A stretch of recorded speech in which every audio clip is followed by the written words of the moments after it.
around and disregard it. Sweep you off the ground, show you what heart is. Standing strong and proud, nothing can knock it. Let's get it started, it's the hardest. Talk around, don't disregard it. Sweep you off the ground, show you what heart is. Standing strong and proud, nothing can knock it. Let's get it started. Yeah, get your boots ready. We're about to go on a trip where we wrestle, nobody settling or calling it quits. You're here for the grit, betcha this stuff is amazing. You're stumbling, welcome to the bump in the apron. Step into it, the hardest part of the ring. Here to bring fun, yeah, and this art he is king. It's the best thing, making sure you don't tap out. Don't go soft with the hardest podcast out. And it's not just another one, it's clear. Off the rest, in this content, none contest. Take the nonsense off the steps. You know it's nothing but pure gems when it's coming off the chest. Get it?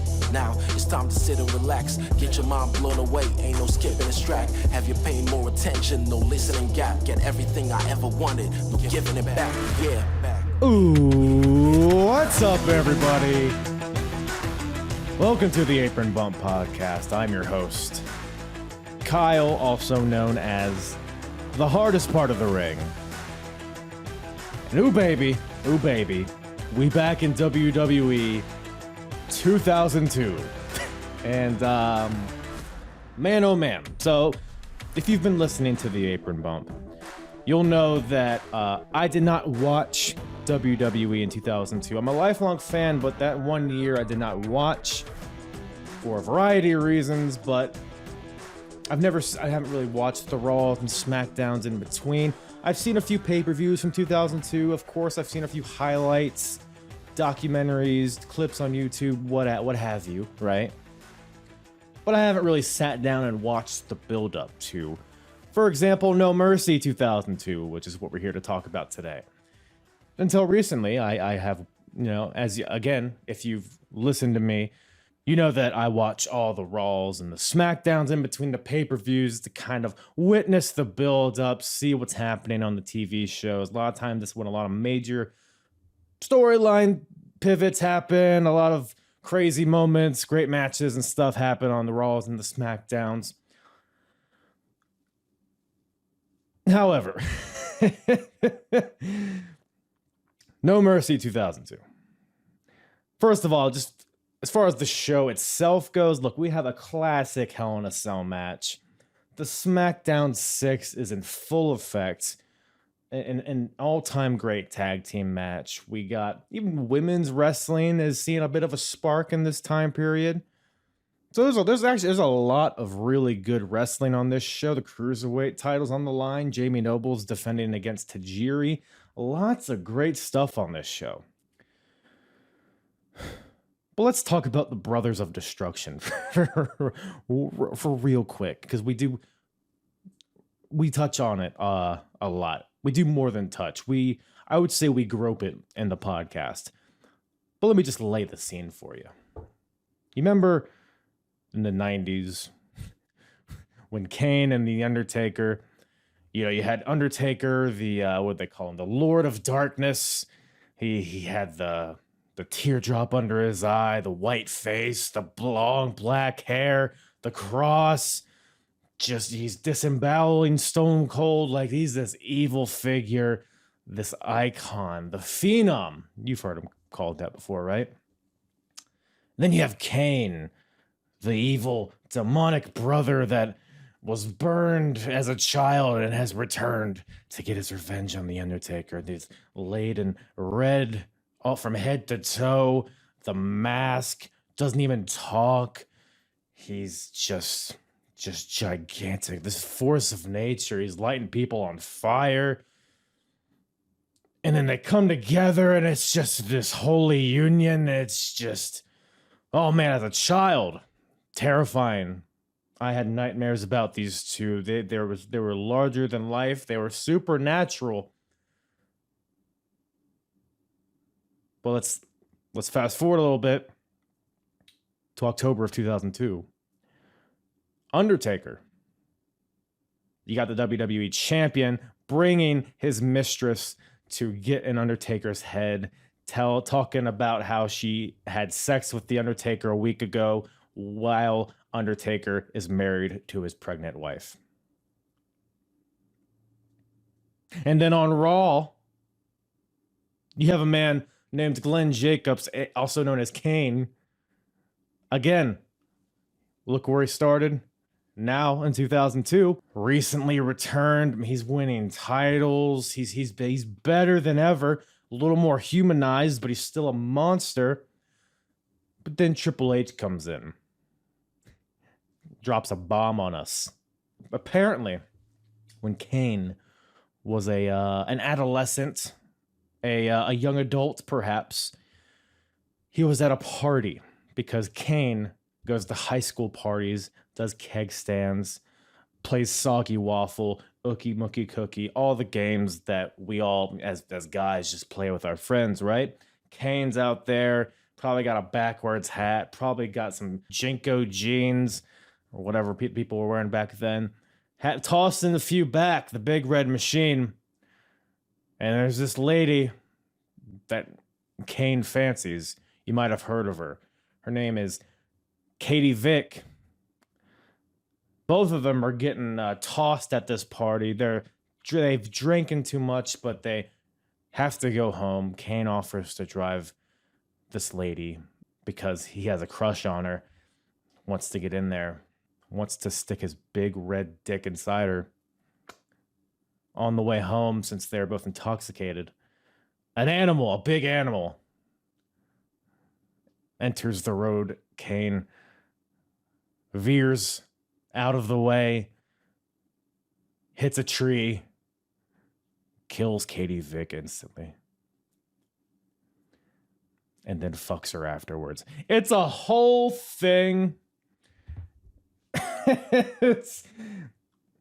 Look, we've probably all of us have seen the clip, or at least still images of the Katie Vick segment. The one that you're probably thinking about is when Triple H, dressed as Kane. It was a spoof. There was like a mannequin inside a casket. Triple H, who is portraying Kane, has sex with the mannequin inside the casket. It's a whole thing. But, fun fact, that doesn't even happen before this show. That's not even the build-up to this match. Because on this show, the Intercontinental title, the World title unify, and that is a match between Triple H and Kane.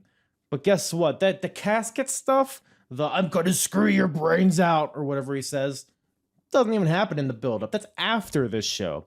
You know what happens before this show? First of all, just the bombshell of that being dropped onto Kane. It's like, okay, we have these two main eventers, his titles, that's probably the story, right? Nope. Murder, necrophilia, semen. But actually, we talk about more of the build-up during the podcast, so I won't be too repetitive here, but it is something. Probably some lesser-known stuff that you may not be familiar with for both The Undertaker and Kane, who are both amongst Jerry Springer storylines. Lots to get into there. But let me give a shout-out to my guests, Devin and Hafeez from the Clark Street Wrestling Podcast, returning to the show. They came on and talked Vengeance 2001 with me a few months ago. Go check that out if you haven't. That was a really good episode. But the boys returning to the Apron Bump here, and it was a good old time. How could it not be with the topics at hand? So go check out the Clark Street Wrestling Podcast wherever you listen to podcasts, on YouTube as well.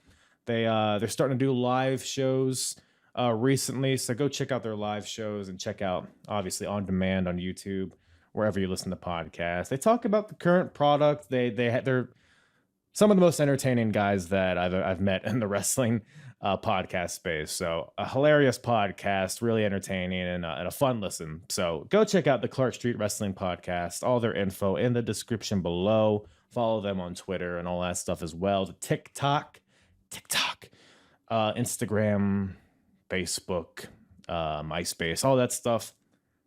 Do that. And hey, if you like this type of episode, you like the Ruthless Aggression era, you like early 2000s WWE, go to apronbump.com. Go to the episodes tab at the top right corner, and you can select any promotion, any era that you'd like to listen to me recap. Everything from Ring of Honor, TNA, the Monday Night Wars, and of course, in this case, you can go up and select Ruthless Aggression, and then I'll bring you to all of the RA era stuff that I've covered thus far. Follow me on all the social medias. If you're watching on YouTube, they're all down below at Apron Bump across the board. Give this video a like, a subscribe if you're watching on YouTube. If you're watching, or if you're listening, I guess you could still watch, on an audio platform, why don't you go give this podcast a 5-star rating, huh? Maybe a little review ski. Nothing else about how erotic this episode is going to be. Because, I mean, you're going to listen to this and you're going to be like, man, I'm all chubbed up. Better go give this a 5-star review. So go be a good person and do that. Why don't you? Big smooches. But yeah, let's get to it, baby. WWE No Mercy 2002 with myself and Devin and Hafeez from the Clark Street Wrestling Podcast. Just staying busy. Now we changed up the format a little bit. Now we go live now, which is easy for me with the editing. Yeah. So I love it, man. I got more time. I got more time, for work and for the family too. So it works out perfect, man. Right. I like the interaction. With the live too. Yeah. Just getting people chiming in too. It's pretty cool. Oh, yeah, that's always nice. Yeah, I mean, Al Wilson had some interaction on this show, right? Oh, yeah. It took me a second. I was like, Al. I pulled Al Wilson out of nowhere. No Mercy. That was an abrupt slap in the face with Al Wilson. I apologize. Al Wilson. Why did you have your clothes on in the shower? Best part of the show. I was like, oh, wow, I forgot about this. I forgot all about that. It was out of my mind completely. I rewatched. I said, wait, what? That was a long segment, too. I did not have sexual relationships. I was like, oh, this is 2002, all right. Yeah. Oh, it is. Isn't it crazy? That's maybe not even top 5 craziest storylines going on. Right. Like, man, Brothers of Destruction, Kane, Undertaker, if you're familiar, man, when you just think that of... opening was cool, seeing them together, just seeing Kane sitting next to Undertaker and be like, so, how's your week been? It's like, great. Well, comparing notes. Right. Bro, I forgot, because, like, the Katie Vick thing is, like, what everybody talks about all the time. I forgot about the Undertaker storyline with me too. Yes. I was like, what is all this with Sarah? First of all, I said, Sarah? Oh, man. Like, it clicked as soon as I saw her, but I forgot about that. I mean, it's Michelle McCool now, but, I was like, damn, Sarah. And then this other chick, and I'm like, what is going on Tracy. here? Who could forget Tracy, the mistress, I guess. Liar. Oh, that was a whole thing. And man, and I mentioned it, Katie Vick. So I actually have this clip. Hopefully it works. It's a short audio clip. I'm just gonna play this and see if you guys have any recollection of this. Why don't you explain to the world how when doctors did the autopsy I should mention this is Triple H talking to Kane. On Katie Vick's body, the doctors found your semen. It's pretty to the point. The question I have is, on that night, did you force Katie Vick to have sex with you while she was alive? Listen to the delivery of it. Or did you just wait and do it to her when she was dead? Triple H. Oh my God. Brutal. Very direct. Very direct. I'm just going to cut to the chase. It's crazy because I'm thinking like, yeah, he's on my Mount Rushmore. That guy's on my Mount Rushmore of wrestlers. That's your man. That's my dude, man. I ride with Triple H. Even then I did. But oh my God. That's crazy. Well, I mean, it's Kane's fault. I mean, Triple H didn't kill Katie Vick, right? I don't know why we're just damning Triple H. I remember, too, didn't Triple H do a reenactment? Yes. See, that's what I remember. I don't remember this so while she was dead. Like, right. God damn, Triple H. Just It was a he wild was in a time. funeral home and he got a coffin. I remember this vividly. Oh man, got in the coffin. Yes. I was like, what are we doing? Even then, I'm like, no, this is too much. Oh my god. I'm just because like, were you guys watching during this time period? Because yeah. I was an Attitude Era watcher, and I didn't really watch in 2002. When I think of 2002, I think of the SmackDown 6. I think of Benoit and Kurt. I think of Rey Mysterio. I think of all that stuff. Guerrero, Edge, Oh Chavo, man, we get a good amount of that on the show as well. It's a lot of good did. wrestling. Yes. But you got these outlandish storylines as well. I mean, where do you guys like? Are you guys more Attitude Era, Ruthless Aggression? Like, is this an era that you guys really liked? Devin, you go. I think I'm a little bit of both, but I would say I lean more heavy on the Attitude just because of Stone Cold, because that's my guy. It's my favorite all-time wrestler. So because of that alone, I'll lean to the Attitude. But the Ruthless Aggression era was just on the level of Attitude. If not, I'd say a little bit more too, because we got banger matches in the Ruthless Aggression era, man. Yeah. I'm definitely Attitude Era as far as the one I continually watched all the way through, you know, Attitude and Ruthless Aggression, and then the Dark Ages, you know, and you know, with all that too, I was still there all throughout all that. But yeah, Attitude Era is where I really became like a hardcore WWE fan. I kind of started out more with the video games, you know, back in the day with like WWF video games, and then WCW versus NWO and all those games, and then WCW is the one that I started actually watching like religiously at first. And then I would catch what would happen on WWE, and it was DX and The Nation and Stone Cold. And I'm like, oh, these dudes, they got it. So it was Attitude Era for me. Yeah, no, I'm kind of the same way. Like I said, like kind of like you guys, it's kind of when I got into it. So it's rough when you have such a high bar right at the beginning. I think it's why a lot of fans are jaded nowadays, because I feel like everybody's kind of in a similar generation. I do appreciate WWE on the network showing that whole Ruthless Aggression like breakdown, like the documentaries kind of highlighting the different aspects of it, because Ruthless Aggression was actually pretty awesome. You know, in the Big Four that we got from, was it Big Four? With John Cena and Randy Orton and Batista and Brock. You know, those four guys. And then Shelton too, honorable mention. Like Shelton was awesome back then.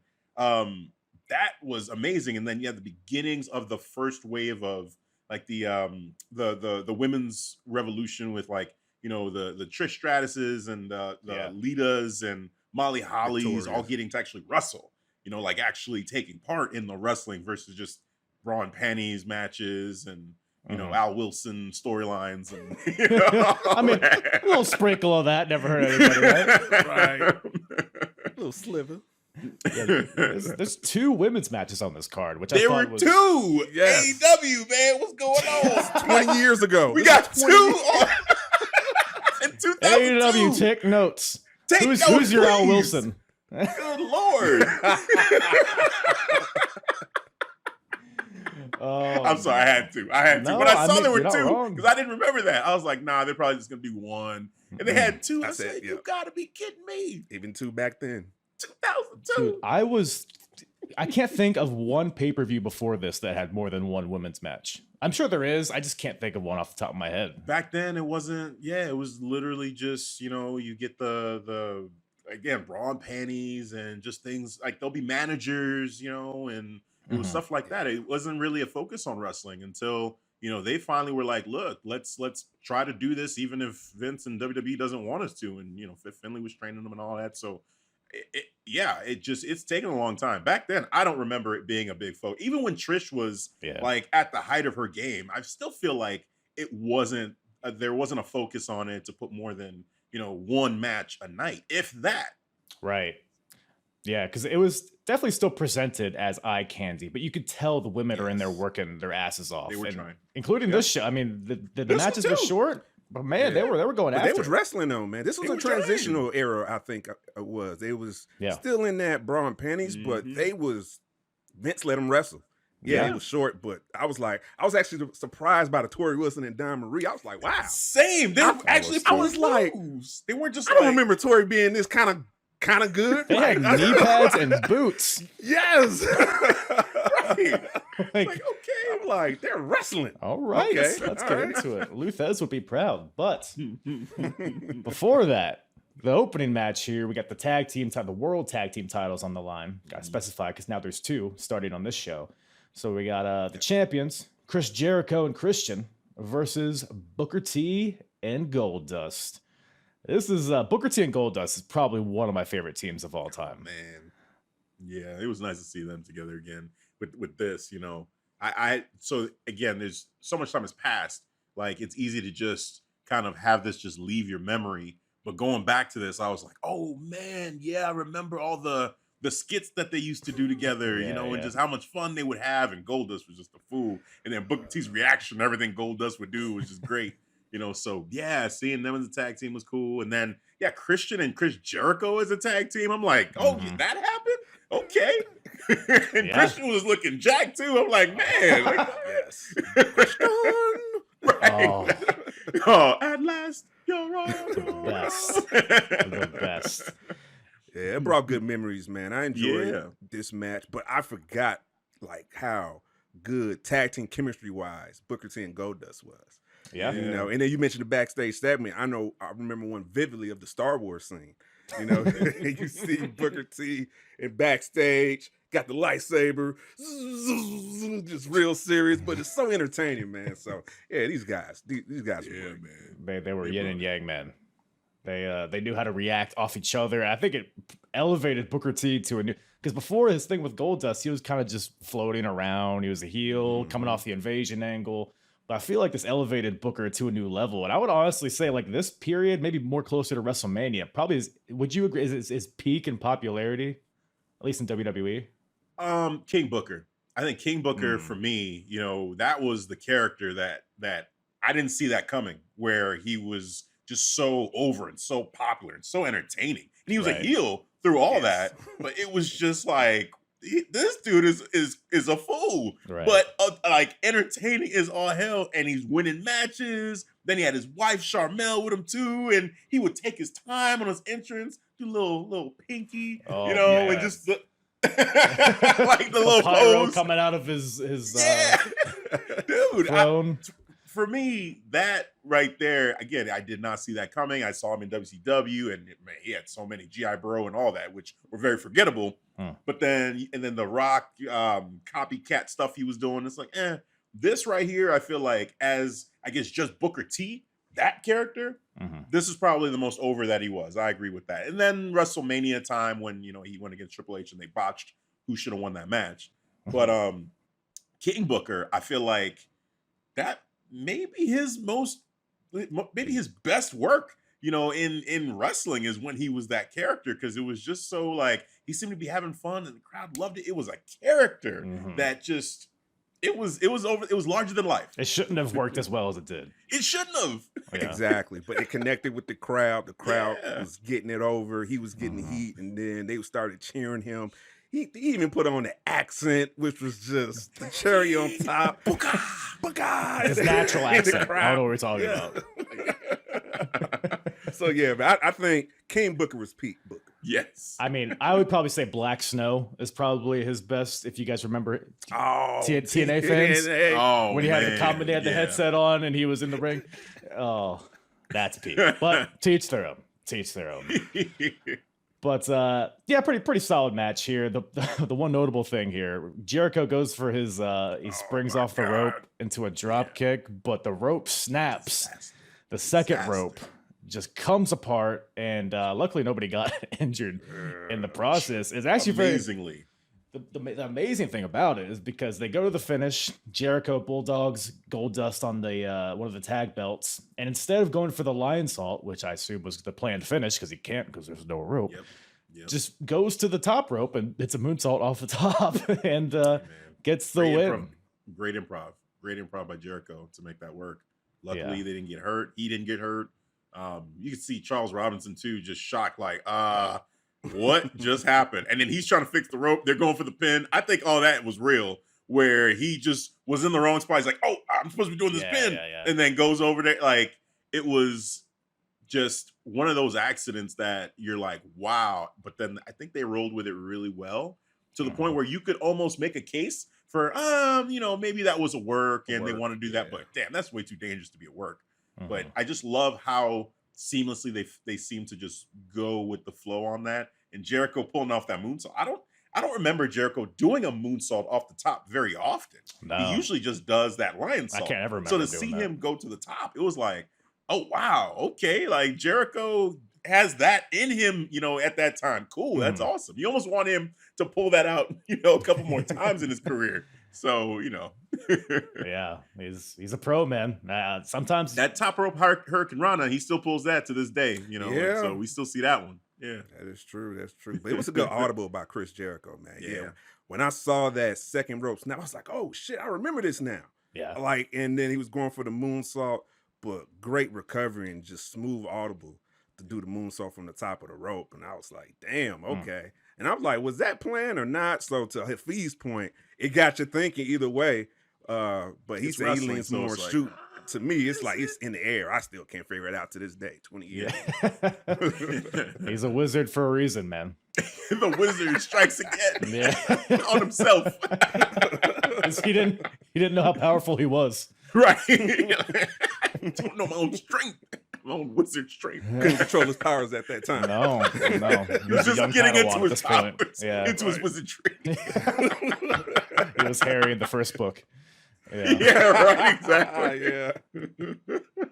Never thought I'd make a Harry Potter reference on this podcast, but here we are. Hey, we're here. Here we go. Here we go. First time for it all.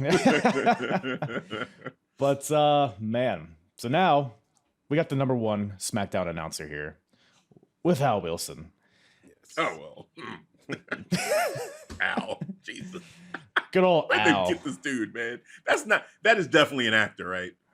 I don't think so. That can't be her father.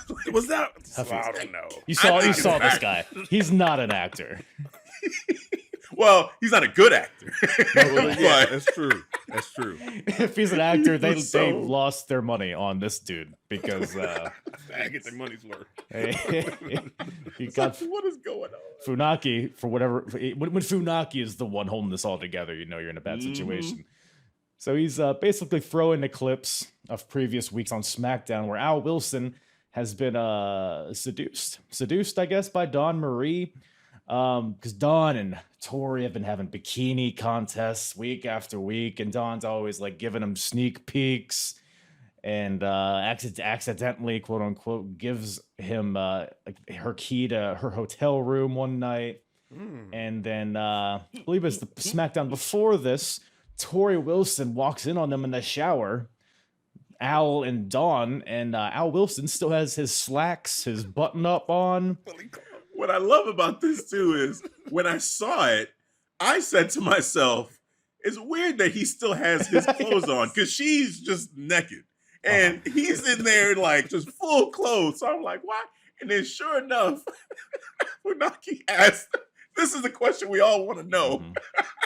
Why did you have your clothes on in the shower? Like, that's the big thing. Well, he's here for the hard-hitting questions, the big scoop. But for me, that was the question. Yeah. It was. It's like, yes, please answer. Explain the logic. It wasn't explained, but apparently, according to Al, he didn't have sexual relations with that woman, is what he said. Yes. So I think I've heard that somewhere. How did that get to there? And 2002. Still topical, I guess. Man, right. A good Bill Clinton reference, and always a home run, in my opinion. Oh man, it's funny because any like kids going back and trying to watch this stuff, they're not gonna have that reference, unless they're digging in after the fact. Like, where did that come from? Because now it's just that's so far in the past. But it's funny for us. We're all like, oh wow, yeah, that's 2002. Like, we know what's going on at that time. We're old. Ancient right? history now. I was 16. Oh man, dude. Man. People that weren't even born at this show, at the time of the show, can almost drink now, which is God, you just made it worse. 20 years ago.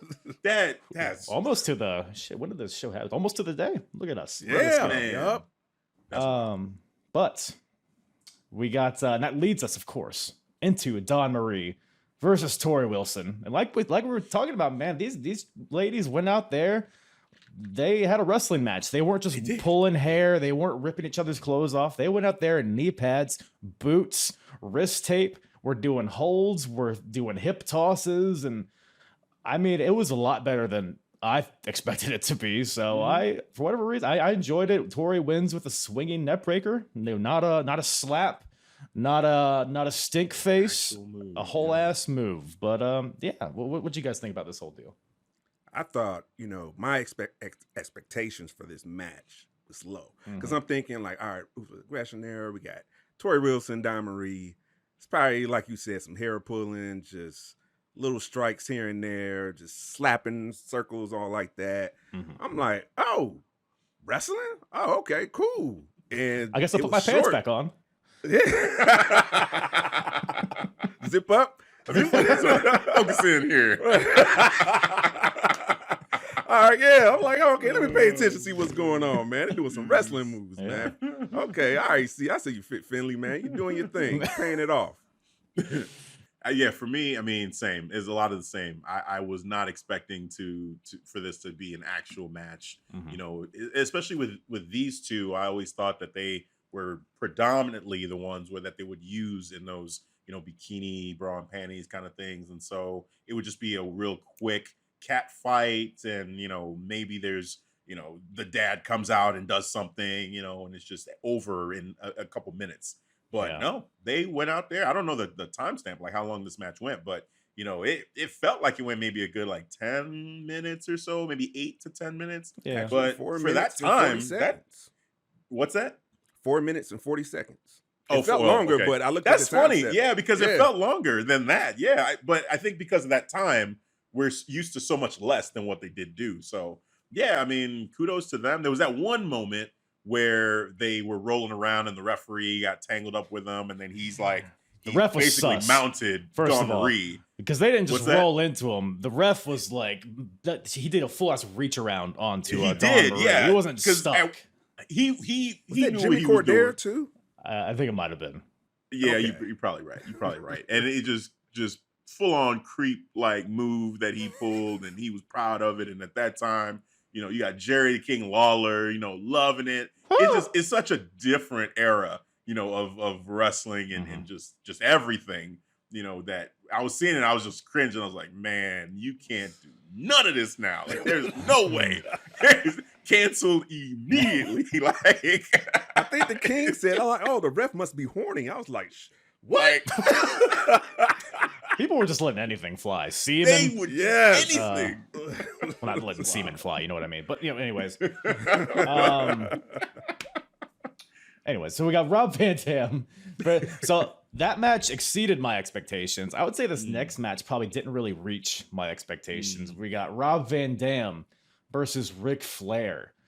So we are coming off of Ric Flair turning heel at the previous pay-per-view, Unforgiven.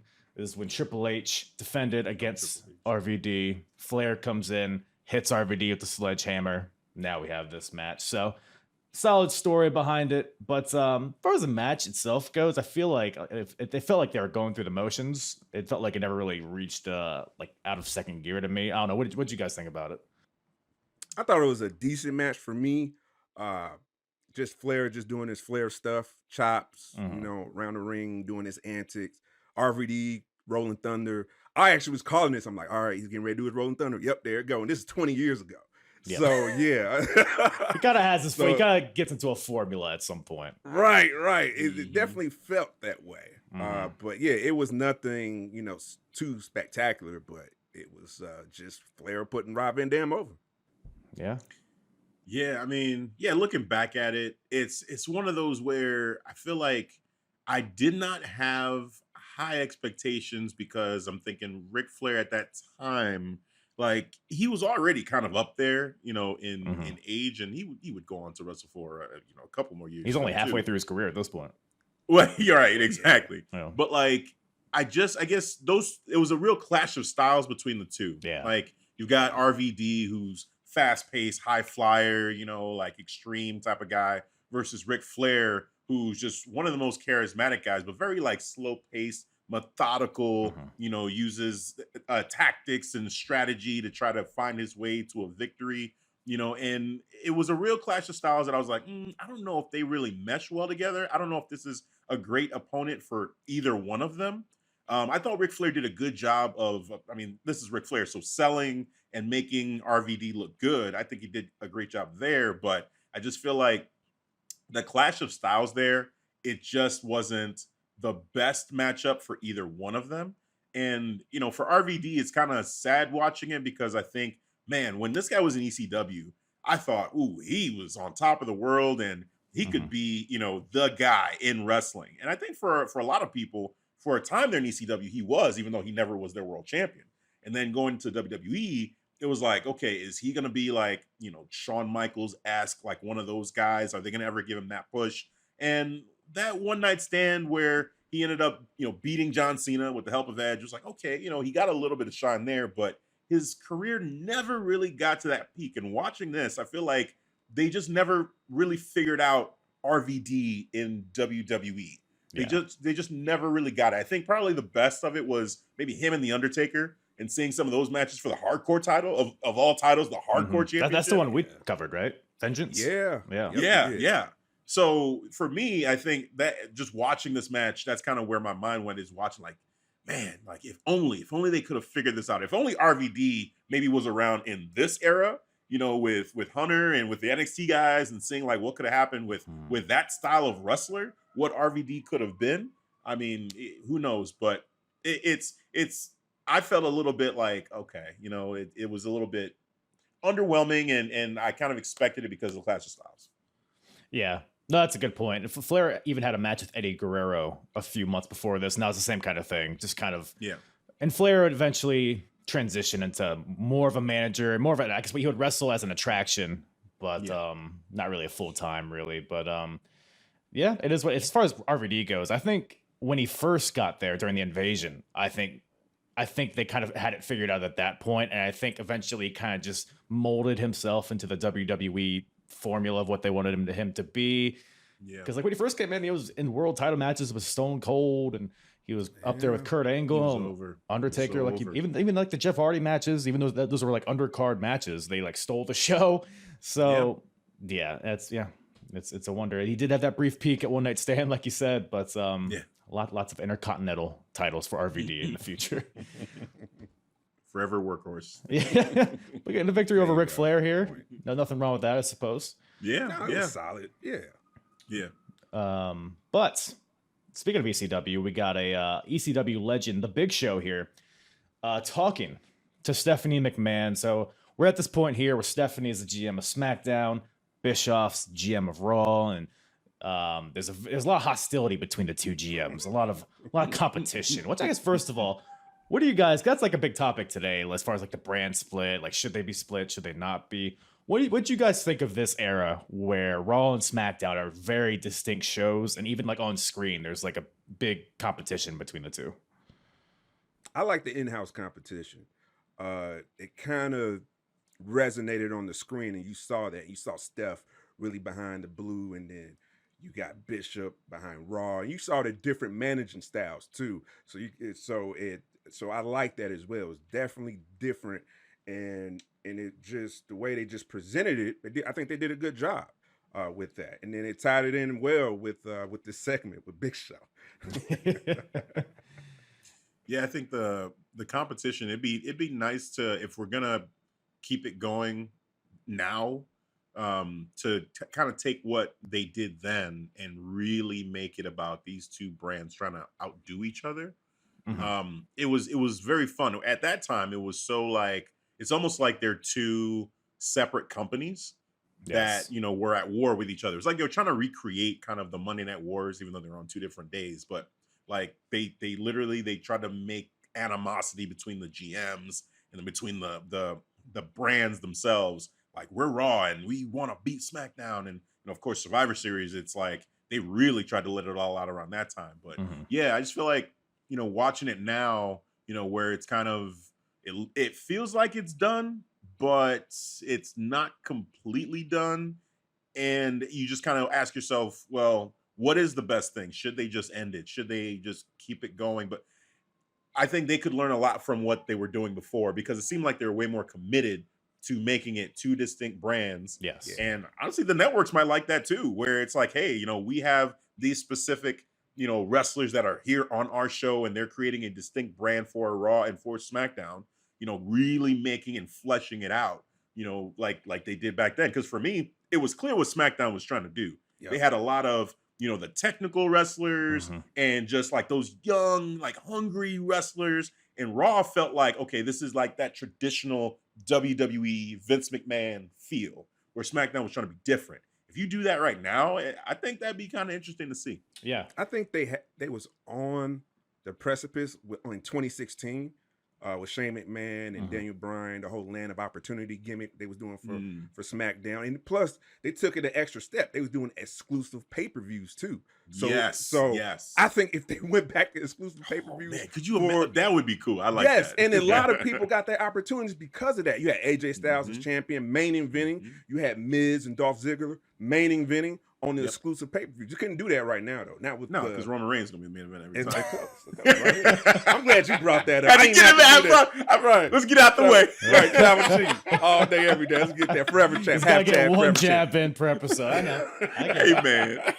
It's coming. Might as well just rip off the Band-Aid. Let's go. Roman Reigns would be on no pay-per-views if they just did brand exclusive ones. WrestleMania only. For me, that's what you would say. Yeah, right, exactly. Or I'll see y'all in a year. Roman Reigns premium live event. Yes. Oh, you know what? Yeah. Call it Roman the Reigns. Head of the table. PLE. WWE presents Head of the Table. Head of the Table match. Right. Head of the Table match at Head of the Table. That's money. Somebody better be writing this down. Yes. Right. These are the ideas. Guys are good. Yeah. Right. Oh man, but yeah, I totally agree. Yeah, Raw and SmackDown at this point felt like two different shows, and I think today they only have a bigger roster than they did back in 2002, so they could make that a reality if they wanted to. It was just a matter of committing to it. But Big Show, none too pleased with his treatment on Raw. Again, kind of ties into stuff we see today with AEW and WWE. He feels underutilized, gentlemen. He feels he has a lot more to offer, and he's thinking about going to the other side. So he's basically talking to Stephanie, I guess, kind of picking her brain on trying to get him to go over to SmackDown. Then in comes Eric Bischoff. Oh, he's mad. He's what the hell is going on here? He says. Demon. Whew. And Big Show says, and I quote, I'm just sitting around with my thumb up my ass. I'm underutilized, and Bischoff is just like, you'll do what I tell you to do. And then Big Show grabs Eric by the neck, throws him up against the wall, and says he'll snap his neck if he doesn't put me in main events. Just like, okay, yes, sir. You got it, Paul. And I'm just thinking, Big Show hasn't really been a big deal since like the Fatal 4-Way WrestleMania match. Yeah, 2000. Yep. Just crazy. He's just been like, he has brief periods of being a monster, and then all of a sudden his career was really that's another one where even though he had multiple reigns, but I feel like none of them are really like memorable. Where it was like, oh yeah, he was the guy. Mm-hmm. Like he had the championship, but he was never really the guy. Like I remember when he beat Brock with Paul Heyman's help. Brock was still the guy. Like it was still all about him. So, and then with Stone Cold, him and Stone Cold got into it a couple times. You mentioned WrestleMania 2000. Like it was still about Rock and Triple H. He was the first one eliminated from that match. Right. Which, I mean, if I had to book that, I'm probably doing that too, if I'm being real. But yeah, it's just he never really took off. He was an attraction. It's very like Braun Strowman today, like how he had been. Now, hopefully things can course correct now with him being back. But like everything we've seen of Braun Strowman, and then you think about, Paul White, aka Big Show, very similar careers, I think. Yeah, good point. It was the whole start and stop booking.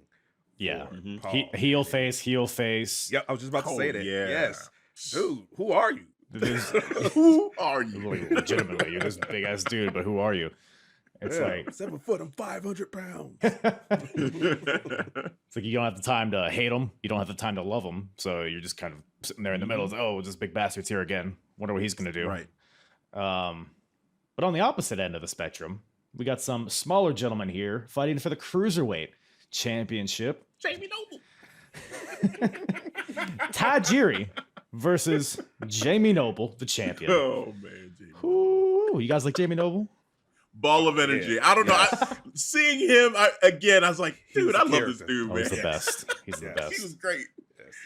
He's his like hardcore championship run too. Legend.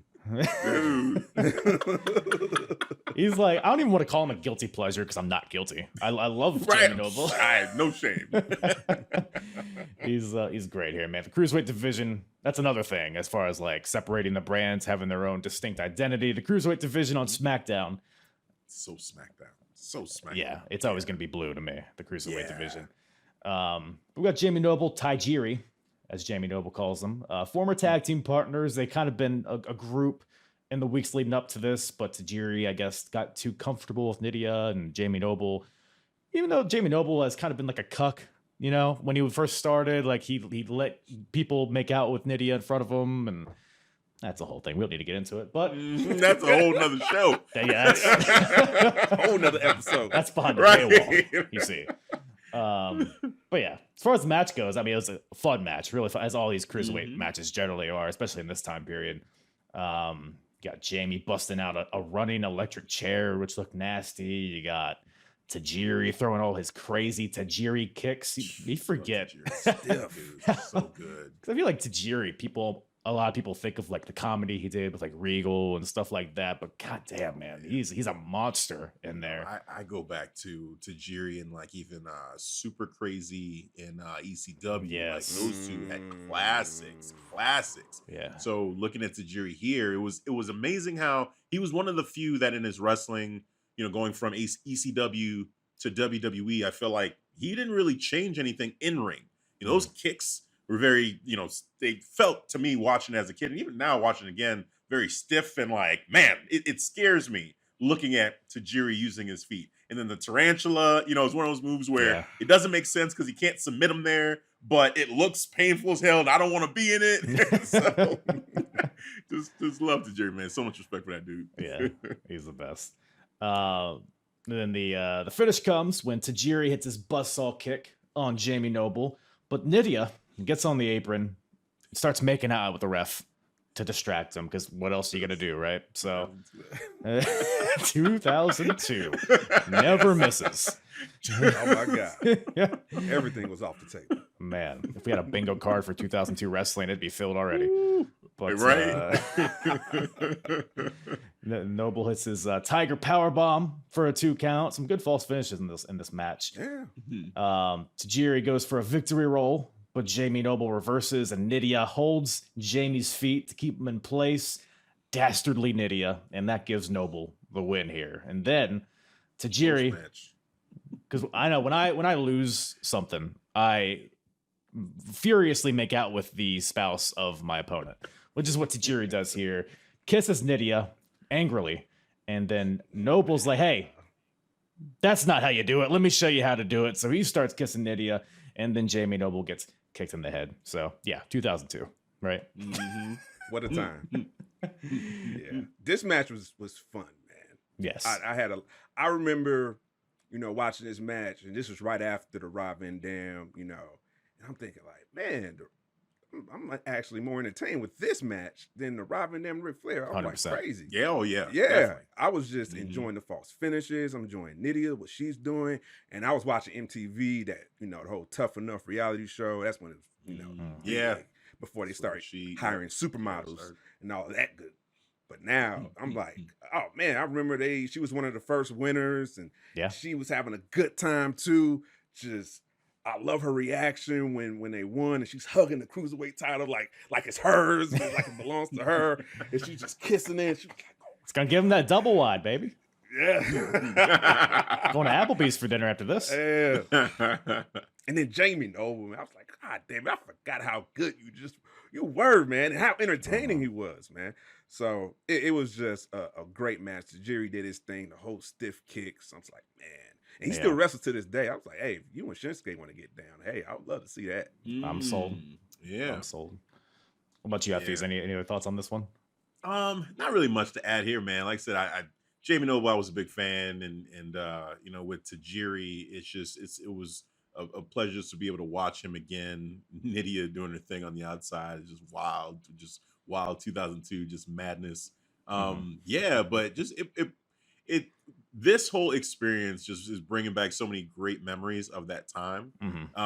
You know, and just seeing those wrestlers, that group, it's not, they're not the first. Like, if you asked me, hey, from 2002, like, who are some of your favorites? I don't know if I would even bring these names up, Jamie Noble and Nydia and Tajiri, but seeing them, I'm like, oh man, I just have such great memories of them. Yeah. And just seeing them go at it, and the wrestling in that cruiserweight division was just, it was on point. And I feel like they did not get the real kudos and respect that they deserved for how good they were. Because you know, when you compare cruiserweight wrestling and say WCW, you know, with Juventud and Rey Mysterio at that time, and Psychosis and La Parka and all those guys, it was like that was I mean, WCW, that was one thing they did amazingly, was the cruiserweight division. And WWE or WWF at the time was very, you know, light heavyweight, you know, and it was okay, but they didn't really, like, X-Pac, I think, and was one of the biggest names at that time until the merger between WCW and WWE. Then all of a sudden, you've got Kidman coming over, you got Rey Mysterio coming over, you got all these guys that, you know, they just got all this talent. I'm just so happy that they had that mindset to say, hey, let's do this here. Let's have the cruiserweight division here. So to see, you know, a cruiserweight match, and, you know, what I did when I actually watched this whole thing was I didn't look at the card. I just wanted to be surprised with what matches happened. And so when I saw Jamie Noble versus Tajiri, I was like, oh man, this is great. Like, it felt like I was watching it for the first time. I'm like, wow, this is awesome. I'm getting to see them. And, you know, I see Jamie Noble come out. He's got his swagger, and him and Nydia coming down. I'm like, oh my God, these two, like, this is great. And then Tajiri is my dude. I just love just the tenacity he fights with. Like I said, the kicks that he throws. It's just like that last kick he threw at the back of Jamie Noble's head when he's making out with Nydia. I'm like, oh no, it took both of them out. Like, both of them were laid out from that. I'm like, damn. Collateral damage. So it was just fun, man. This match was a lot of fun.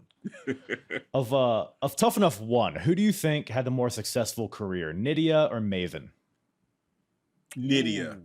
Maven got oh my God, that, what was it, Royal Rumble, when eliminated the Undertaker, like, initiated him? Yeah, man.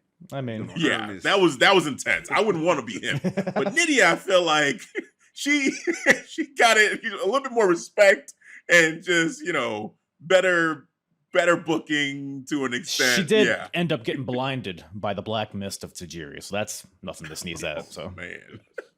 I guess that's the lesser of two evils. I suppose so. Second in the face. It's not smacking it all, guys. Oh man. But man, yeah, cruiserweight always a good aspect of the show. Gives you some variety on the show, you know. But we got some more SmackDown. We got another SmackDown segment here. So we got Eddie Guerrero. Well, we got Chris Benoit looking for Eddie Guerrero. And he finds him, and Benoit tells Eddie that Chavo is getting beat up by Kurt Angle. So we're in this period where it's Los Guerreros, it's Mysterio and Edge, and it's Kurt Angle and Benoit, the three teams here. So, but Eddie and Benoit, I guess, are still friends at this point. So, and on SmackDown a few weeks ago, I believe it was Chavo told Benoit that Kurt Angle was getting beat up by Eddie in the closet, but Chavo or Benoit got lured into the closet, and Eddie was in the closet, and Eddie beat him with a chair. So it's kind of a turnaround here. Long story short, Kurt Eddie Guerrero was like, "I'm not falling for this one." That doesn't sound like Chavo, man. I know his voice. You think I'm stupid? God, every time I tell him, like, okay, right? Like, look, man, your man's getting beat up, right? Right? He's like, oh, lo and behold, as all this is happening, Chavo is just getting abused by Kurt Angle in the closet. Right. Don't want to know what happened in there, but Chavo is worse for wear, to say the least. All building to, I think they eventually have a 3-way tag team match at Survivor Series. But before that, we got the World Heavyweight Championship and the Intercontinental Championship being unified here. This is wild. Yeah, I didn't remember that was the whole thing. That Yeah. they were unifying with this whole Katie Vick storyline. Oh, by the way, we're unifying the IC and the World Championship. It's almost like they could have just had that be the storyline, but no. Right. They could. That was enough. Needs a little seasoning. Murder, something more. Necrophilia, semen. Let's add all of those things to enough. this. Kane, you know that really demonic guy that we brought in, he was burned and he came back and he buried his brother. He's very evil and menacing. Let's have a backstory where he's at a party and he gets drunk drives and he sees an animal and they skid off the road and the girl that he liked but didn't like him, gets killed and then he has sex with her in a coffin. Let's add all that to this unification match. Right. Yeah, it was a bit sus. That's the special sauce that's gonna really get this unification feud and match to resonate with the universe. To be fair, I mean, it kind of did. We all kind of remember. We remember it, but we remember the wrong parts the titles. I barely remember the titles. Oh man. Yeah, Kane is by the way, Kane's coming off of a return from injury, comes back, takes out the Un-Americans, does the Kane-a-Rooney in the middle of the ring. He's hot with the crowd. He wins the tag team titles with the Hurricane, beats Chris Jericho for the IC title. Now he's in a world. He's gonna walk out with all the gold. And then didn't really pan out for him. But as far as the match goes, I don't know where you guys. I feel like the intensity from Kane didn't match a man who had been accused of murder. But maybe I'm looking too much into it. No, I think you're right. I mean, this dude, everything that Triple H done put you through, like you're gonna hit him with a collar and elbow tie up in the beginning of the like what are we doing? This should just be a straight up it shouldn't even be a regular match. This needs to be, nowadays extreme rules, with flaming tables, a steel cage with barbed wire, this is the end. I'm gonna finish you, So yeah, it was very interesting that they went that route and that it had the kind of like, it felt like a basic wrestling match, but then you get Ric Flair getting involved and, the sledgehammer gets involved and, referee shenanigans and all that. Like and that was a common staple too back then with just everything under the sun getting involved in these championship matches. Especially with Triple H. Right. Yeah. He just did not win a clean match. No, sir. Find a way. You're right. You would find a way to bring Roman Reigns into that conversation. But yeah, I mean, that's a great point that they didn't really have that extra intensity that you thought you would have, that personal thing from Kane specifically. I think what it was, maybe it was the story, the background that we hear about. But hold on, Kane had a girl. He was at a bar. I thought he was some supernatural half brother. Yeah, I thought he was born out of ashes. Throw that shit out. Right. You know what I'm saying? That he's a face. He's sounding normal, and he's talking about, how was your day? And he's saying he's the happiest he ever been. The happiest. Yeah. Just saying, happy and Kane does not go together, bro. That's what kind of took me out. Yeah. And so seeing this match, I'm like, I can't get into it. He just doesn't seem as aggressive like the old Kane. Like, come on, Triple H put you through the wire. He tried to have you be committed for murder, bro. Try to frame you for murder. He got questions about semen. Like, what is going on, man? Gotta defend his semen, I guess. But yeah, Kane, very humanized, I would say Kane is in this time period. But that would all change once he takes the mask off. And I would argue that's probably one of his most scary periods, when he first took his mask off. Oh, when he first took it off? Oh, setting people on fire, tombstoning Linda on the stage. Man, that's some good stuff right there. But yeah, this match is just ridden with shenanigans. So you got Kane, hits his flying clothesline off the top onto Triple H, and then Ric Flair comes in, hangs up Kane on the top rope. Triple H with a belt shot for a 2 count, and then Hurricane runs in and runs off Flair. Triple H comes out, hits Hurricane with a pedigree on the floor, and then ref bumps all over the place. I lost count of how many times refs got knocked out. Triple H gets chokeslammed through the announce table because why not? Flair tries to take Kane out. Table. Was it the Spanish? I guess it was. Yes, it was. Oh, we had to Spanish. Yep. I got a kick out of that. Right. Like, oh yeah, memories. Yes. Man, Flair trying to chop Kane to death is one of my favorite visuals. Yes, that was great. No sell. Just like there's the monster I know. We back. Then Flair has to get a sledgehammer, swings it at Kane, but Kane blocks it. Triple H with the low blow. Kane goes for the tombstone, but Triple H fights out, hits him with the sledgehammer. Tries to hit him for a second time, but gets choke slammed. But there's no ref. It's just real run-ins and weapons and ref bumps all over the place. A new ref comes in, makes the count, but Flair pulls the ref out. And Flair knocks this ref out because I don't know what the hell he did. But just doing his job. But Flair gets choke slammed for his troubles, but this allows Triple H to take advantage of the distraction. Hits the pedigree on Kane for the 3 counts. Triple H wins. It shows what's to come for Triple H in this title run. I feel like we're not even quite at Evolution yet. We're just dipping our toes into Flair at this point. That's right. Yeah. But yeah, it's crazy how thick the crowd is right now. I'll say because they call Triple H like the greatest heel, but this dude won 93% of the time by heel ways, but they can't keep that same energy from my tribal chief. So it's like, he's doing good work. Triple H, you know what I'm saying? He'll get you heated, but everybody's cheering. They call him one of the best heels. He got my guy, Hafeez. He's like, oh, yeah, my Mount Rushmore. Yes. Absolutely. I'm like, he does the same thing. I'm like, what's the difference? There's a difference. Look, this is No Mercy 2002 review. Not Roman Reigns and trying to put him over. No. We get it. Devin has a lot to get off his chest. I understand. I just want to make a point. I'm like, what happened? Fickle crowd.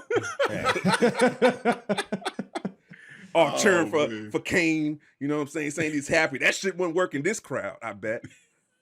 Roman has never accused anybody of murder, though, I don't think. See, he's missing that. Exactly. A few more semen references. Right. Maybe sex with one dead person. Maybe then we'll be on the same level. Right. Maybe there's still time. I mean, Logan Paul, that match is, is a little while away. We can start that going. Are you telling me research? Are you suggesting to me that Roman Reigns should murder Logan Paul and then have sex with him after? I'm not saying that. That is a hot take. That is a hot take I've not seen yet. Not what I was saying. I'm literally recording this. We can go back to the tape. Hilarious.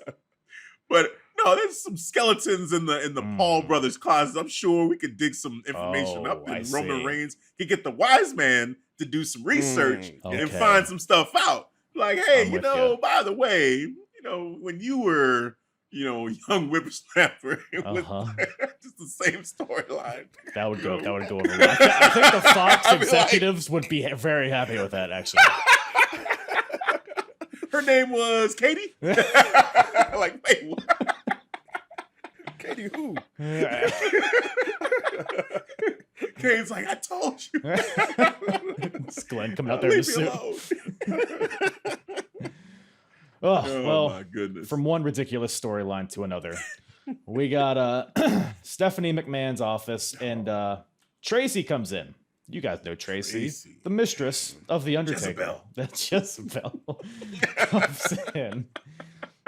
And Stephanie, she tells Tracy, hey, this conversation is between me and you. Don't mind this camera here. That's a prop. Just between me and you.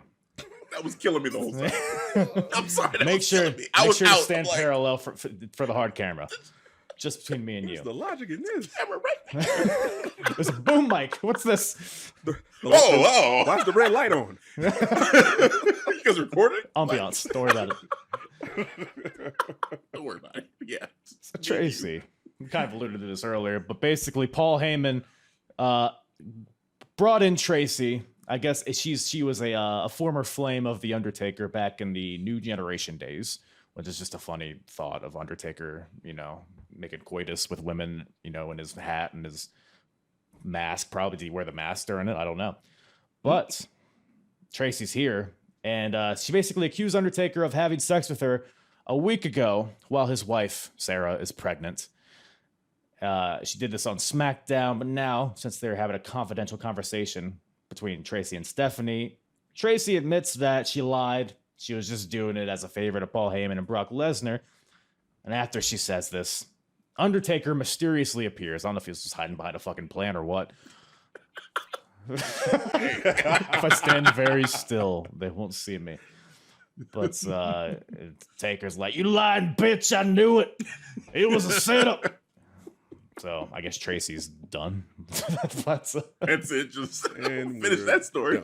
You know what this reminds me of? This reminds me of the Deborah element of Rock versus Austin at WrestleMania 17. If you guys even remember that. I do, vividly. Because if you just watch the WrestleMania main event, if you just watch the video package, the My Way and all that, no allusion to Deborah. Even though that was a very prominent storyline arc with the first few weeks of the build, but they realized, you know what, maybe Rock and Stone Cold don't need a woman angle in the middle of this. So they kind of just pivoted. And it's kind of, it's like Brock Lesnar and Undertaker. You got these two beasts. They're fighting inside a cage. Like, maybe that can just be the thing. I don't know. That's all you need. It is. But after that, we got the inaugural crowning of the WWE Tag Team Champions. The SmackDown specific tag team titles we got. This is a culmination of a tournament that had been happening on SmackDown. And this is the finals. It's Chris Benoit and Kurt Angle versus Edge and Rey Mysterio. Whoo-wee. This is, like we mentioned, SmackDown 6. This is 4 of the 6 here. Yep. I mean, it's exactly what you'd expect. It's a banger and a half. I mean, the how everybody kind of intertwines with one another, like everybody breaking up pins and hitting finishers to save others. I don't know. What are you guys' thoughts on this match? Because there's a lot going on here.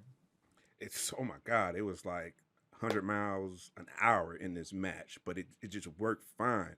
Just the chemistry between these three teams.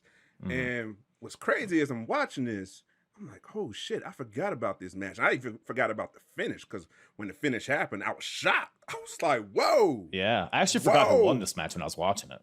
Yeah. Kurt Angle just acting like a badass in the ring as usual, but got the angle lock on Ray, and I mean not Ray, on Edge, and just made him tap. And I'm like, oh shit. I had a mark out moment. I'm like, wow, 20 years. I'm still marking out from this, man. So this match was awesome, man. I say, this is match of my night. It's match of the night for this card.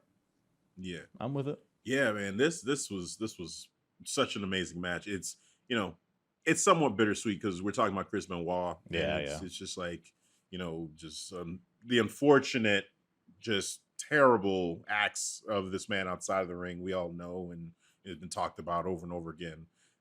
Here to talk about it in the ring, I mean, gosh, the guy was a technical master, just all around. He's one of, back then at that time, I looked at him as the best technical wrestler for me. Like, my favorite technical wrestler was Chris Benoit, and just seeing him with Kurt, it was like, this is ridiculous. That's unfair. This team is OP. Yeah. Like, it is not fair. Like, no one can touch them. If they are on the same page, how do you beat them? Yeah.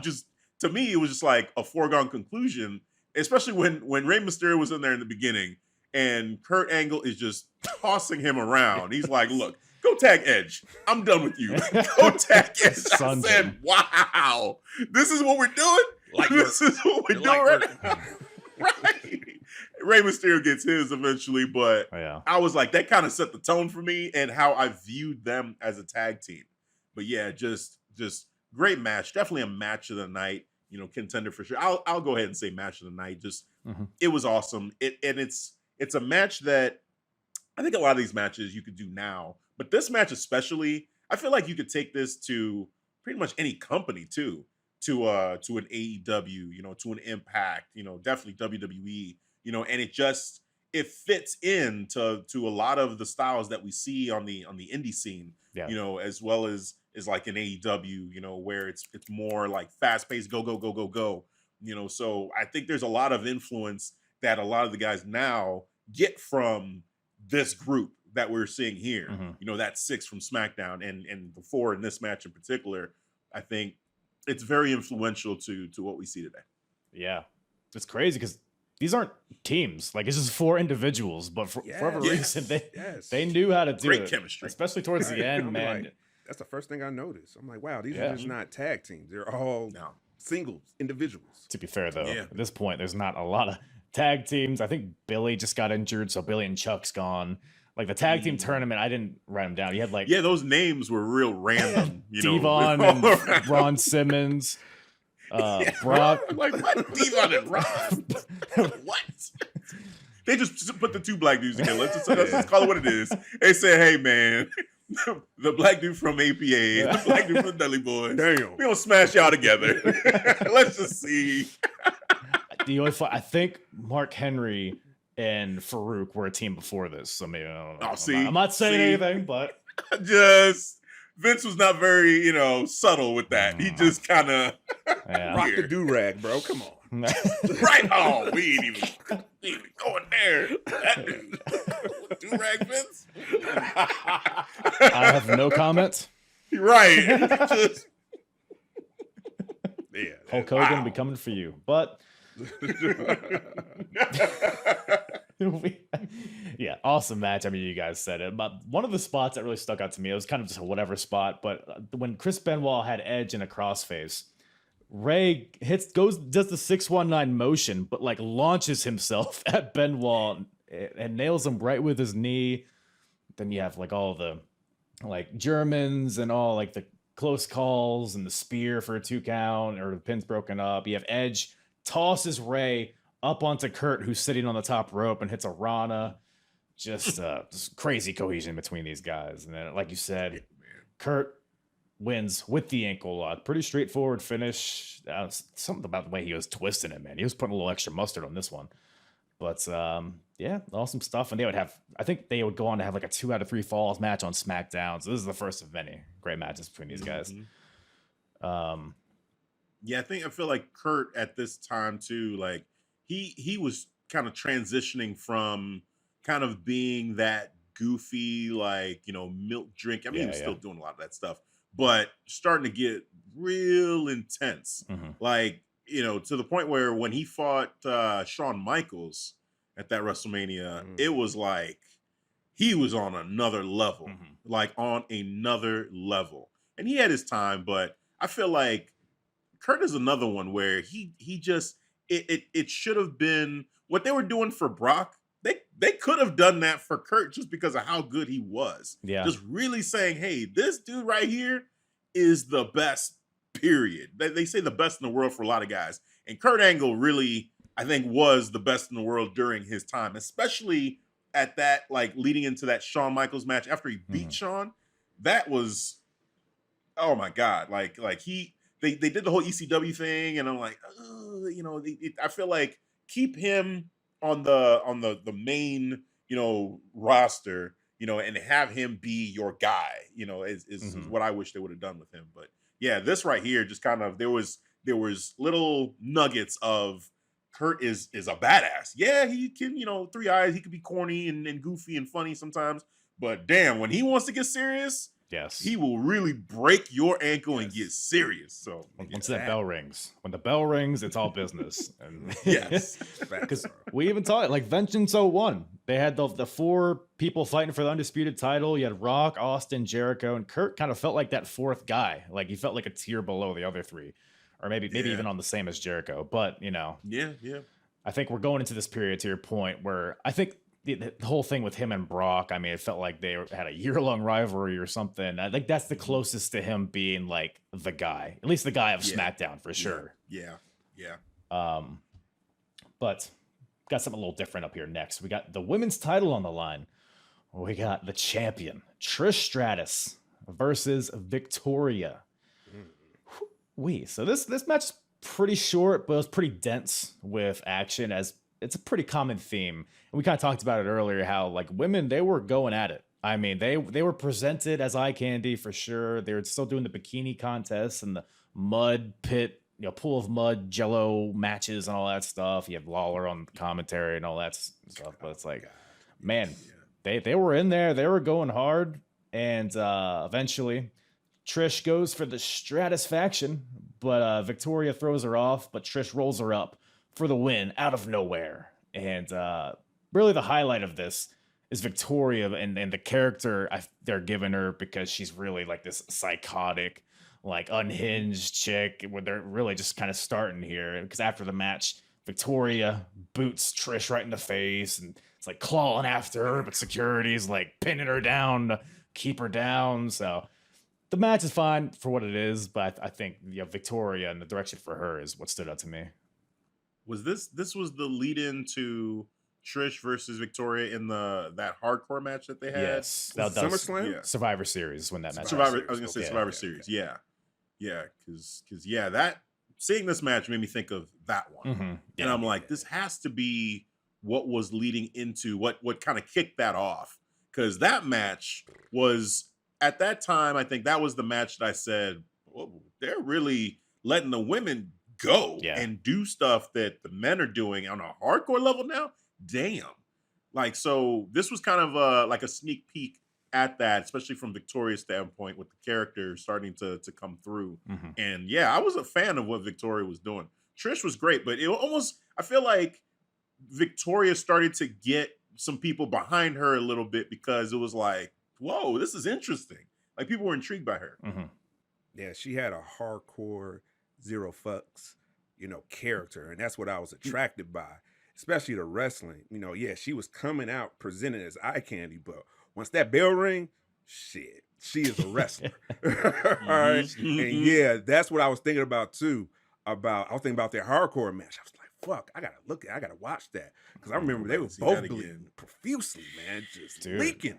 Dude getting hit with trash cans, stop signs, kendo sticks. I was like yes, they just let them go, man. So yeah, I think this was just the whole lead up, but I enjoyed the sneak peek of what we got from this match, from especially Victoria. She was one of my favorite women's wrestlers too of that era, or just all time. For sure. She needs to be in the Hall. I don't think she's in the Hall of Fame, is she? Yeah, she's not. They need to fix that. Wow. That's Fix crazy. that immediately. It is decided. Fuck that. But yeah, I think even in the build-up, I think Victoria hit Trish with a chair. Maybe it might have been the other way around. But yeah, they were doing stuff that they were trying new things out, and some things were some things worked, some things didn't. But I think this one was definitely a good sign. Women's match. Yeah, Victoria, when she jumped over she was outside the ring and she did that leg drop from to the inside of the ring. I was like, ooh, that was real crisp, man. So yeah, because I mean, just the way she moves like an athlete, and that was like something that wasn't super common back then. Like, you look at how Victoria moves and you look at how Trish moves, and they're very different, but it works for this match, I thought. And especially their hardcore match at Survivor Series. That was brutal. But speaking of brutal, we got our main event. Woo.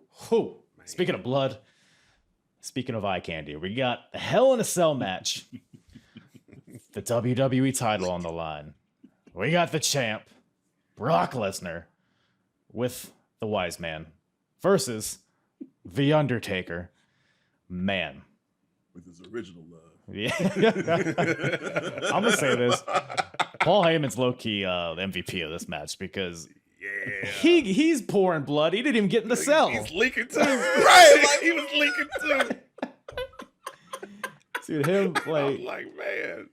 Like how he was like yelling at Brock. Like Brock was like on the ground, and Paul's like, "We're losing, Brock. You gotta do something."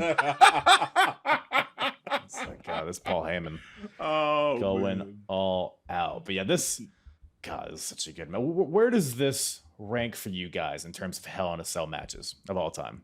Ooh, I could say easily top 10 for me. Maybe. How many have there been? Like 50, 25? I don't even know. Yeah, how many do we have at this point? That's a great question. Yeah, especially in this last 10 years. I mean, we get one every year. It's up there for sure. Spread out with this. So, yeah. But this hard. What stuck out to me was the structure of the Hell in a Cell. Yes, the old school one. Yeah, and I was like, oh shit, I forgot how low the ceiling was.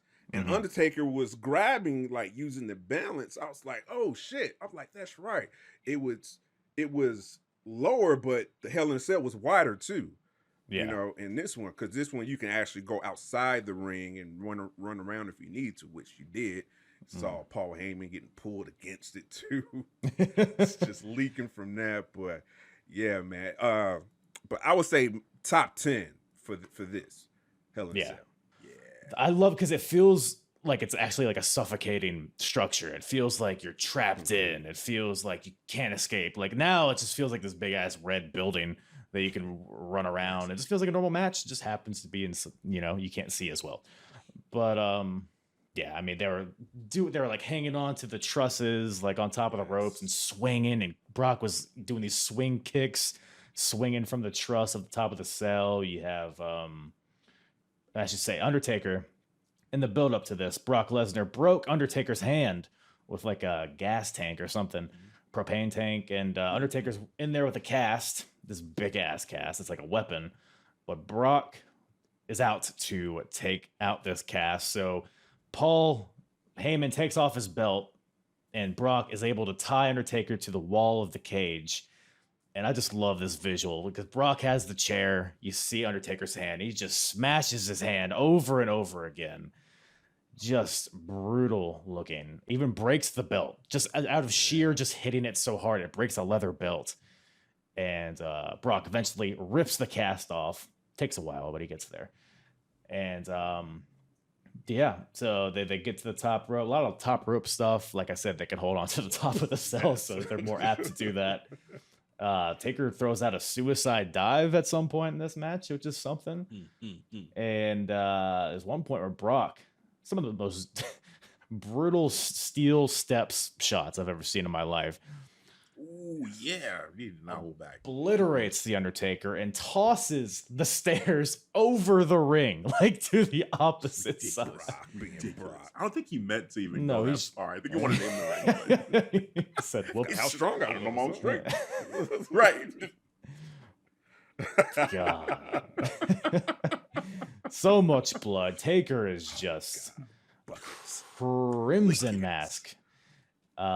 Was able to bust out a choke slam on the Brock, but only gets a 2 count. Hits the last ride.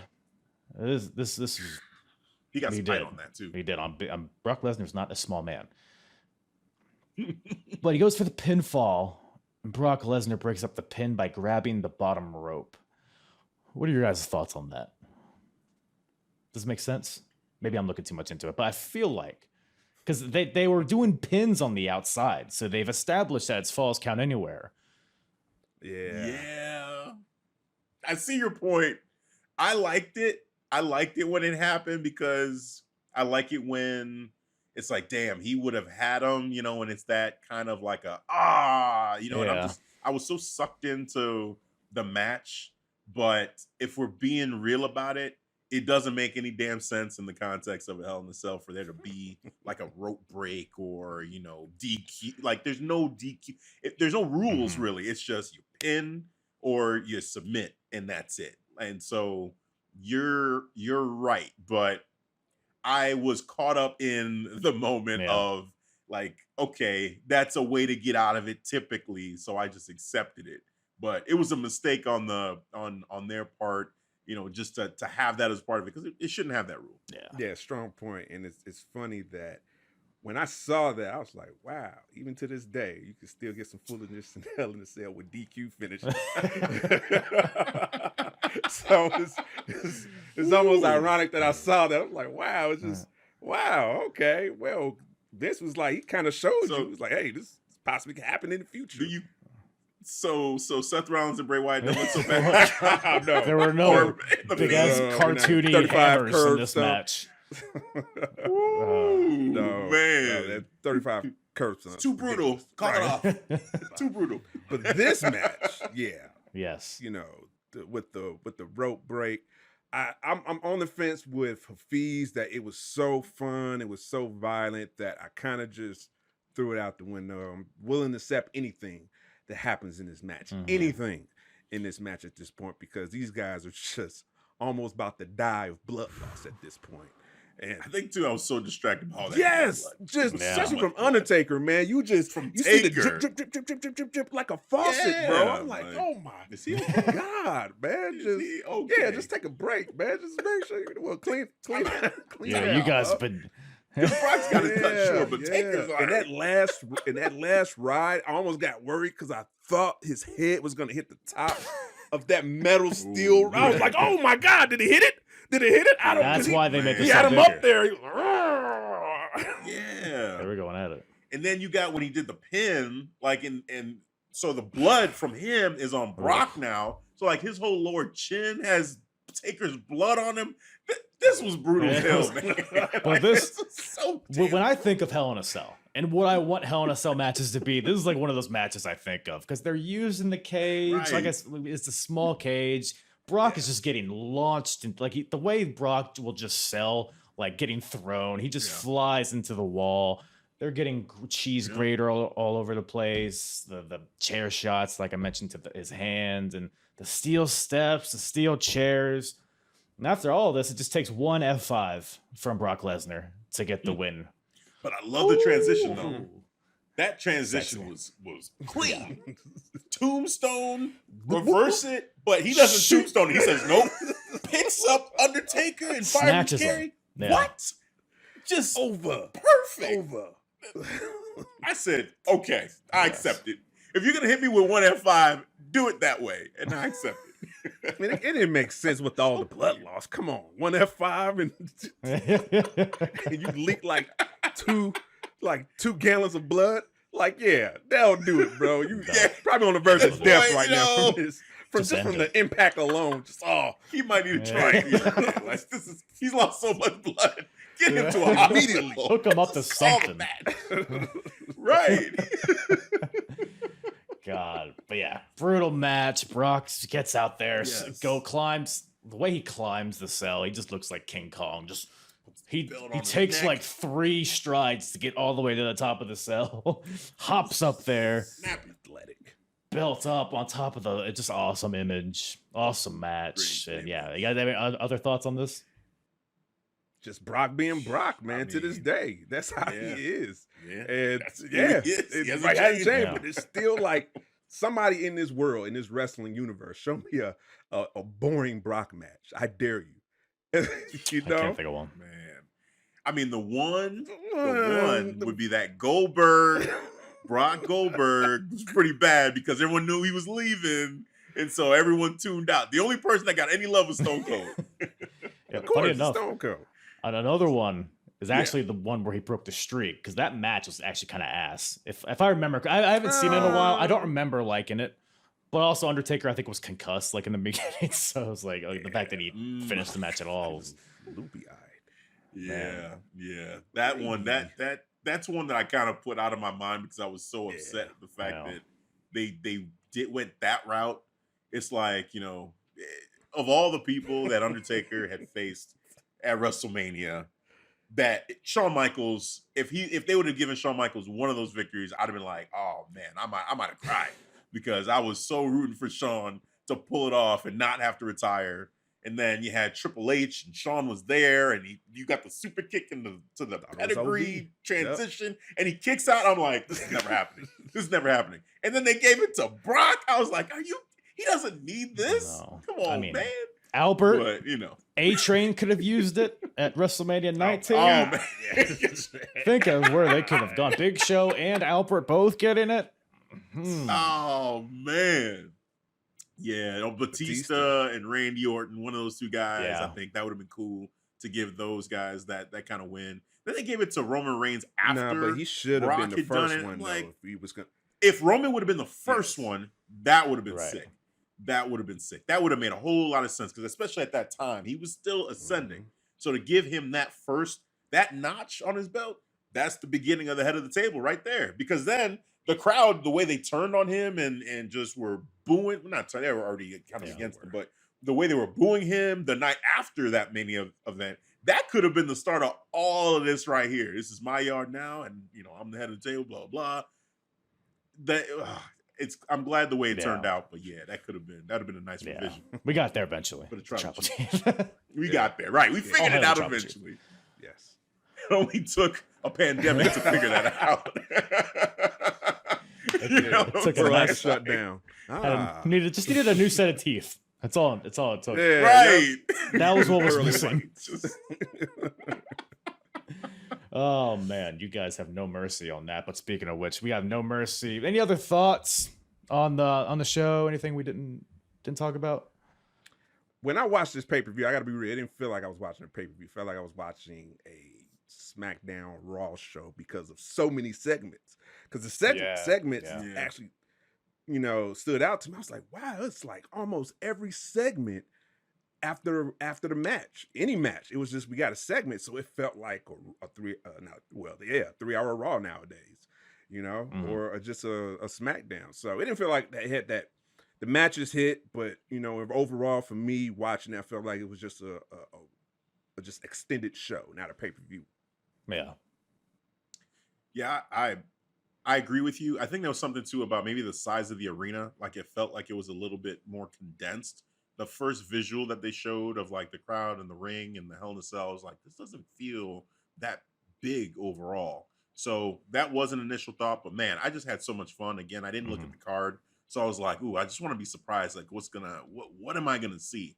And just seeing some of these matches, seeing some of these wrestlers again at that time, seeing a young Chris Jericho was crazy. Like I said, Kurt Angle back then, like just the start of him being a real beast. I mean, Triple H and Kane and having to relive Katie Vick and all that was kind of, it was what it was. But, just overall, it was great to be able to go back and see, the stuff that, we grew up with, and now even to compare it to some of the stuff we're seeing now, and, looking at where maybe they can take some things that they were doing, like with the Big Six. We got a visitor there. I see on the table. From the Big Six from SmackDown, and that type of feel from Raw and SmackDown actually being separate. Maybe you can take some of that and bring it into today's wrestling. So it was nice to see that. And the Hell in a Cell, the main event. I mean, I don't know where it ranks necessarily for me, but I would say it's probably one of the most, if not the most brutal, when it comes to just the blood loss that we saw. I mean, we've seen some crazy stunts done on Hell in Cells. And usually that's kind of the big thing that you're anticipating. Oh, they're going to go to the top and fight up there. And, who's going to fall off, whenever they mention Hell in a Cell. But with this one, it was basically contained inside the cell the whole time. And they just fought and just beat the dog shit out of each other. And just seeing that brutality in it, this might be the most brutal Hell in a Cell that they have done. So just definitely awesome to watch, fun time. I enjoyed it. It was a great card overall. I had a lot of fun. I'd probably put this cell match top 5 for me, just because of how they utilized the cell without relying on the crazy stunts.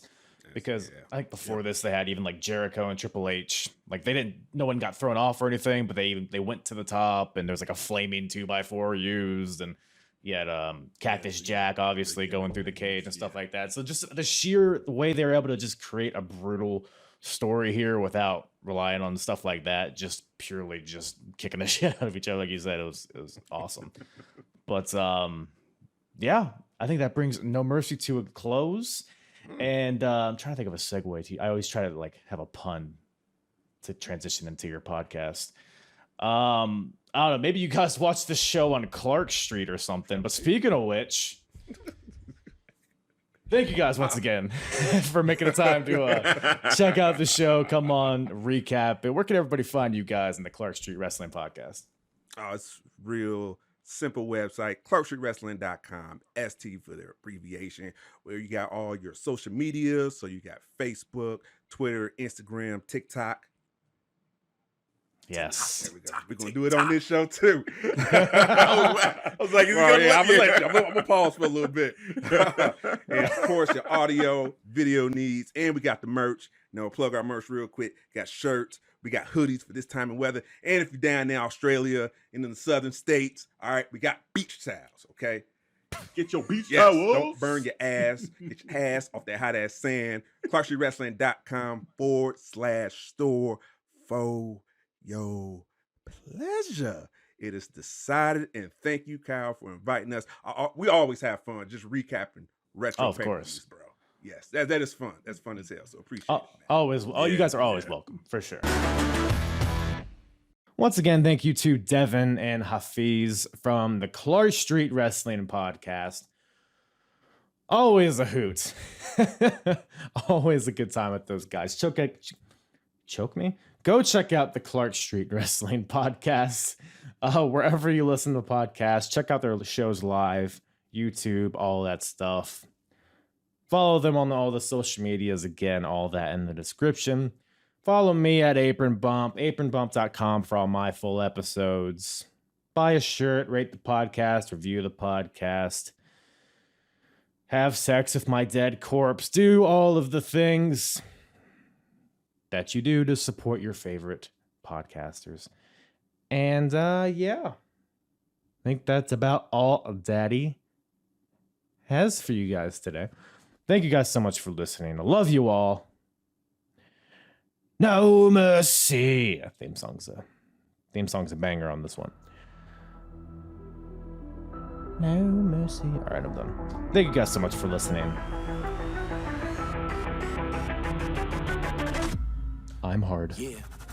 And the hardest, talk around and disregard it. Strip you off the ground, show you what hard is. Standing strong and proud, nothing I guess. Let's get it started.